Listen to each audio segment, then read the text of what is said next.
அடையாளம் தேரோட்டி மகன் மட்டுமல்ல, நீங்கள் ஒரு மிகச்சிறந்த போர் வீரன். பிறப்பால் மதிப்பை அளவிடும் விதிகளை நிராகரிக்கிறேன். மேலும் உங்கள் துணிச்சல், உங்கள் திறமை, உங்கள் வலிமையை போற்றும் விதமாக அங்க ராஜ்யத்தை நான் உங்களிடம் ஒப்படைக்கிறேன். இன்று துரியோதனனாகிய நான் உங்களை அங்க தேசத்தின் ராஜாவாக அறிவிக்கிறேன். உங்கள் கட்டளையை நான் பணிவுடன் ஏற்றுக்கொள்கிறேன் இளவரசி. இன்று வரை எனக்கு நண்பர்கள் கூட இல்லை. மரியாதை, கௌரவம் எதுவும் கிடைத்ததில்லை. எந்த நோக்கமும் இருந்ததில்லை. ஆனால் இன்று அனைத்தும் கிடைத்துள்ளன. என் வாழ்க்கையை இனி உங்களுக்கு அர்ப்பணிக்கிறேன் இளவரசி.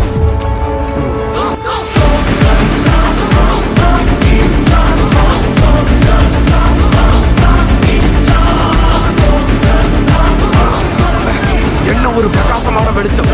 என்ன இது? சாட்சாத் சூரியன்.